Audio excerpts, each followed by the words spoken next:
There are a few single-key shortcuts in Sibelius that everyone should know. You've already learned the importance of using the escape key to stop all action and cancel or deselect everything in the score. Following are a few additional single-key shortcuts that you'll find helpful as you begin using Sibelius. To begin, the spacebar will play and pause your score from the green playback line location.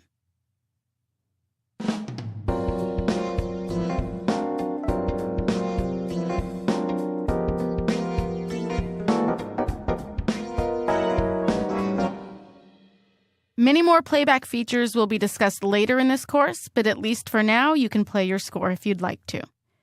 Another important shortcut is the Delete key on Mac or the Backspace key on Windows, located in the upper right-hand corner of your QWERTY keyboard. This key can actually be used for a variety of functions depending on the type of selection that you make before using it. There are three main tasks that you can accomplish with the QWERTY keyboard's Delete or Backspace key. First, if you press Escape a few times, and then click in an empty area of a bar where the staff lines are, somewhere in this area here, you'll be able to select a bar. With a bar selected, the Delete or Backspace key will clear the contents of the bar, providing you with a beautifully, correctly centered bar rest. Anytime you need a bar rest in Sibelius, this is the best and easiest way to get one. Click inside a bar where the staff lines are and press Delete or Backspace. And then you can press Escape. Second, with a single note head selected, the Delete or Backspace key will change the selected note into a rest. I'm going to go ahead and use Command+ to zoom in a little bit here for you. And I'm going to select a single note head. If I use the Delete or Backspace key, I'll turn that note into a rest. Now, continuing from there, with a rest selected, Delete or Backspace will actually hide the rest. It'll appear sort of in a grayscale color for you. Even further, if I have a hidden rest selected, Delete or Backspace will cause a warning dialog to appear on the screen. Now, it's important to be mindful of this warning dialog, especially if you're new to Sibelius. You might get to this dialog box after using Delete or Backspace one too many times to edit a note or a rest, or more often than not by thinking you can delete a note or rest entirely from its position within a bar to allow other notes to slide over into its place. It does seem logical, but Sibelius does not think that way. In Sibelius, notes and rests are actually placeholders. So what actually happens when you delete a hidden rest in Sibelius is exactly what the dialog says. You end up leaving an empty gap in the bar, taking up the same amount of space as the rest. So if you get to this warning dialog and you click Yes, then your bar will appear to have a strange empty space in it, just like mine does right now. Your bar will also appear to have an incorrect number of beats, and this is usually undesirable. So a better decision to make when you see that warning dialog, unless you have a very good reason for leaving an empty space in the bar, would be to click No, and then you can use Undo until you get back to a place in your score where you can assess the outcome that you want and figure out a better plan to achieve it. But don't worry, even if you're like me and you've pressed Yes and you have a gap in your bar that you don't want, you can undo, Command or Control Z, and get your note or rest back. So be careful using Delete or Backspace when you have notes and rests selected. Next, the up and down arrow keys are also important and simple shortcuts for you as they move objects up and down within the score. For example, with this note head selected, the up and down arrow keys will move the note up and down diatonically on the staff.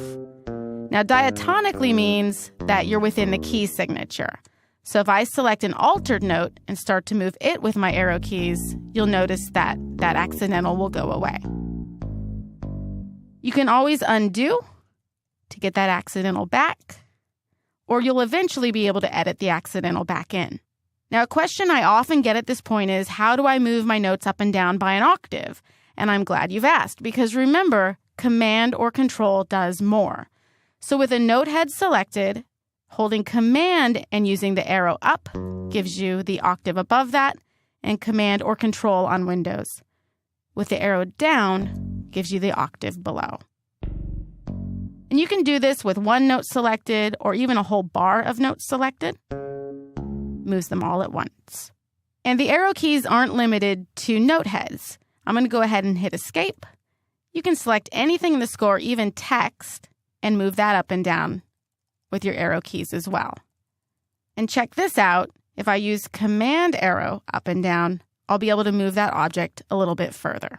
Now I'm going to finish off our important single key shortcuts video by discussing the return key on Mac or the enter key on Windows. And again, I'm referring to the large key on the right side of your QWERTY keyboard. This shortcut key actually has a few important functions, but we're just going to focus on one very simple but exciting feature for right now. With a note or even a group of notes selected, the return or enter key on the QWERTY keyboard will respell the selected pitch or pitches in harmonically. So I'm going to go ahead and select this note again. I'll move my mouse out of the way so you can see this. And if I press the return key on Mac or the enter key on Windows, I'm going to respell that note in harmonically. So we've moved from a C to a B sharp. And this toggles back and forth. I can just keep tapping that key to get from C to B sharp. And again, you can do this with more than one note selected. I can select a whole bar of notes and hit return or enter and change all of those notes in harmonically at once. And escape. Okay, since we discussed several single key shortcuts in this video, let's recap what we've covered. Spacebar can be used for playing and pausing your score. Hit spacebar to play. And hit spacebar to pause. The backspace or delete key can be used for turning selected notes into rests. Select a note, turn it into a rest. And if a bar is selected, the backspace or delete key will give you a centered bar rest. The up and down arrow keys will move notes and objects up and down on your score page. And adding command to that moves them in larger increments, like by an octave. And finally, with a note selected, the enter or return key will toggle the note between its inharmonic spelling. This is a lot of important information, so absorb it carefully and do your best to employ these shortcuts as often as possible.